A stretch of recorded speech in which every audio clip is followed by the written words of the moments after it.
નમસ્કાર મારા વાલા દર્શક મિત્રો, દેશ વિદેશમાં રહેતા મારા દરેક દર્શક મિત્રોને ડૉક્ટર શરદ સોનીના હર હર મહાદેવ અને જય સ્વામિનારાયણ. મિત્રો, આજના વિડીયોમાં આપણે વાત કરવાના છીએ કે મગફળી ખાતી વખતે આપણે કઈ કઈ બાબતોનું ધ્યાન રાખવું જોઈએ. ડાયાબિટીસવાળા લોકોએ મગફળી ખાવી જોઈએ કે ન ખાવી જોઈએ, કેટલી માત્રામાં મગફળી ખાવી જોઈએ, મગફળી કયા સમયે ખાવી જોઈએ અને કયા સમયે ન ખાવી જોઈએ, મગફળી ખાધા પછી કઈ કઈ વસ્તુઓ ન ખાવી જોઈએ, એની સંપૂર્ણ માહિતી આજના વિડીયોમાં આપવાનો છું. તો મિત્રો, એક પણ મિનિટની વાર કર્યા વગર આપણે આ રસપ્રદ વિડીયોની શરૂઆત કરીએ અને મગફળી વિશે આપણે વિસ્તૃતમાં જાણીએ. મિત્રો, પહેલાં આપણે એ જાણીએ કે મગફળી ખાવાથી કયા કયા ફાયદા થાય છે અને મગફળીની અંદર કયા કયા પોષક તત્વો રહેલા હોય છે. તો વાત કરીએ તો મિત્રો, મગફળીમાં મિનરલ્સ, એન્ટીઓક્સિડન્ટ ભરપૂર માત્રામાં હોય છે, જે આપણા સ્વાસ્થ્ય માટે મિત્રો ખૂબ જ ફાયદાકારક હોય છે. મિત્રો, વાત કરું તો મોનો અનસેચ્યુરેટેડ ફેટી એસિડ, જે LDL અથવા ખરાબ કોલેસ્ટ્રોલના લેવલને ઘટાડે છે અને આપણા અંદર રહેલા સારા કોલેસ્ટ્રોલને વધારે છે. જે લોકોના લોહીમાં ટ્રાયગ્લિસરાઇડનું પ્રમાણ વધુ હોય છે, જો તે લોકો મગફળી ખાય તો તેમના લોહીમાં લિપિડ લેવલમાં ટ્રાયગ્લિસરાઇડનું લેવલ 10.2% ઘટી જાય છે. મિત્રો, વાત કરીએ તો તેમાં જોવા મળતા વિટામિન C અને વિટામિન E ત્વચાને સ્વસ્થ બનાવે છે. મિત્રો, વાત કરીએ તો મગફળીમાં પ્રોટીન, ચરબી અને ખાંડ હોય છે. જે લોકો ઈંડા નથી ખાતા તેમના માટે મગફળી એક સારો વિકલ્પ છે. મિત્રો, મગફળીમાં ભરપૂર માત્રામાં પ્રોટીન જોવા મળે છે. મિત્રો, મગફળીનું પ્રોટીન દૂધ જેવું જ હોય છે, એની મુલાયમતા ઘી જેવી હોય છે. મિત્રો, મગફળી ખાવાથી શરીરમાં દૂધ, બદામ અને ઘી જેટલી શક્તિ મળે છે. વાળને અકાળે સફેદ થતાં રોકવા માટે મગફળીનું સેવન કરવું મિત્રો ફાયદાકારક છે. મિત્રો, મગફળીમાં રહેલા એન્ટીઓક્સિડન્ટ વાળને અકાળે સફેદ થતાં તથા ડ્રાય થવાથી બચાવવાનું કામ કરે છે. મિત્રો, હવે વાત કરું તો મગફળી ખાવાનો બેસ્ટ સમય. મિત્રો, મગફળી ખાવાનો યોગ્ય સમય સવાર કે બપોરનો જ હોવો જોઈએ. મગફળી સાંજે પણ ખાઈ શકાય છે, પરંતુ મિત્રો, મગફળી રાત્રે સૂતા પહેલાં અથવા તો ડિનર પહેલાં ન ખાવી જોઈએ. મિત્રો, જો તમે એ ટાઈમે જો મગફળી ખાઓ છો તો તેનાથી તમને ગેસ, કબજિયાત, પેટનું ફૂલવું અથવા અપચો જેવી સમસ્યા પણ મિત્રો થઈ શકે છે. મિત્રો, વાત કરીએ તો દિવસમાં કેટલી વાર મગફળી ખાવી જોઈએ. મિત્રો, અત્યારની વાત કરું તો અત્યારે શિયાળાની સિઝન છે, તો મિત્રો લોકો અત્યારે શિયાળામાં તડકામાં બેસીને અથવા ઘણા લોકો મુસાફરી કરતી વખતે પણ મિત્રો મગફળી ખાય છે.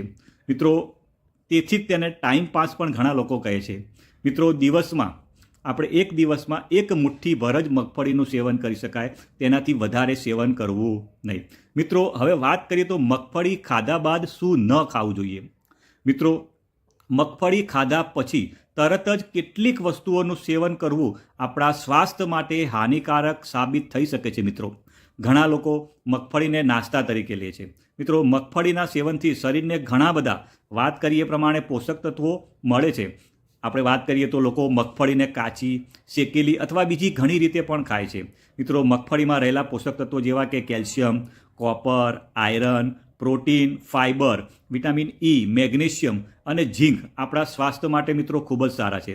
એનું સેવન કરતી વખતે આપણે ઘણી બાબતોનું ધ્યાન રાખવું જોઈએ. મગફળી ખાધા પછી કેટલીક વસ્તુઓનું જો આપણે સેવન કરીએ તો આપણને સમસ્યા પણ મિત્રો થઈ શકે છે. કેટલાક લોકોમાં મગફળી ખાધા પછી એલર્જીની સમસ્યા પણ જોવા મળે છે. જે લોકોને એલર્જી હોય તે લોકોએ મગફળી ખાતા પહેલાં નિષ્ણાતનો અભિપ્રાય અવશ્ય લેવો જોઈએ. મિત્રો, મગફળી સાથે કેટલાક ખાદ્ય પદાર્થોનું મિશ્રણ આપણા સ્વાસ્થ્ય માટે હાનિકારક માનવામાં આવે છે. મગફળી ખાધા પછી તમારે હું જે કહું એ વસ્તુઓનું તમારે સેવન કરવાનું ટાળવું જોઈએ. પહેલા નંબરની વાત કરું તો મગફળી ખાધા બાદ પાણી ન પીવું જોઈએ. ઘણા લોકોને મગફળી ખાધા પછી પાણી પીતા હોય છે, પણ મિત્રો, મગફળી ખાધા બાદ પાણી તો ન જ પીવું જોઈએ. મિત્રો, વાત કરીએ તો મગફળી ખાધા પછી તરત જ પાણી જો તમે પીવો છો તો તે તમારા સ્વાસ્થ્ય માટે ખૂબ જ હાનિકારક માનવામાં આવે છે.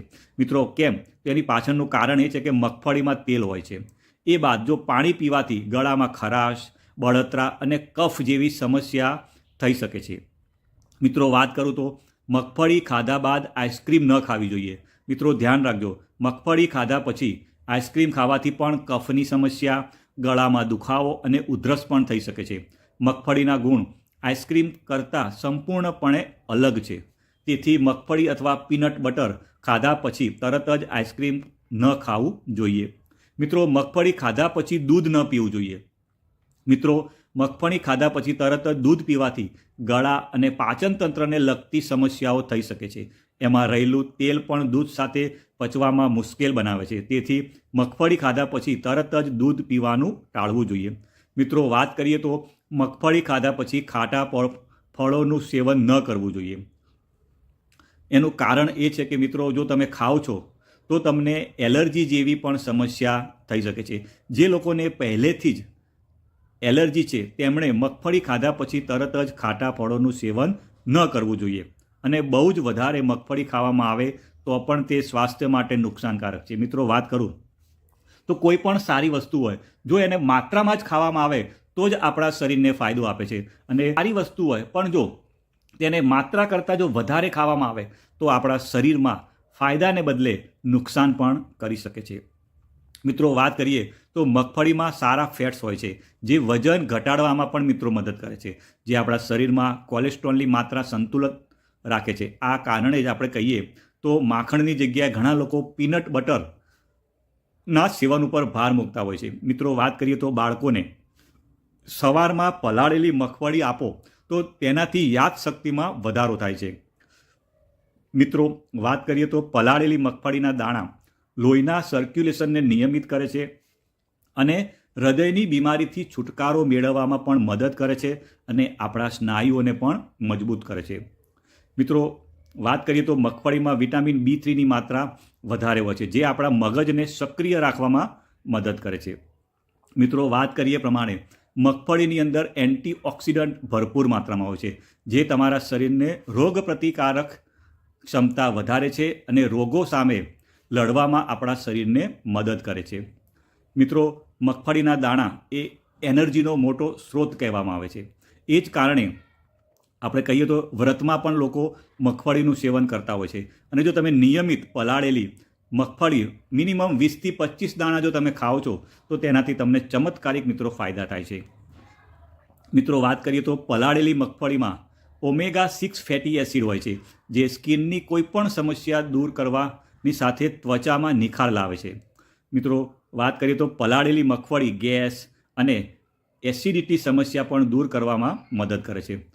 મિત્રો, વાત કરીએ તો જો ડાયાબિટીસના જે દર્દીઓ હોય છે, શું એ મગફળી ખાઈ શકે ખરા? તો મિત્રો, વાત કરીએ તો મગફળી ખાવાના તો અનેક ફાયદા છે. ડાયાબિટીસના જે દર્દીઓ છે એ ખોરાકમાં મગફળીનો ઉપયોગ કરી શકે છે. મિત્રો, મગફળી હૃદયની હેલ્થ માટે પણ ઉપયોગી છે. મગફળી ખરાબ કોલેસ્ટ્રોલને ઘટાડે છે. સાથે સાથે મગફળીમાં વિવિધ વિટામિન્સ, ખનિજો, એન્ટીઓક્સિડન્ટ જે આપણી રોગ પ્રતિકારક શક્તિ પણ વધારવાનું કામ કરે છે.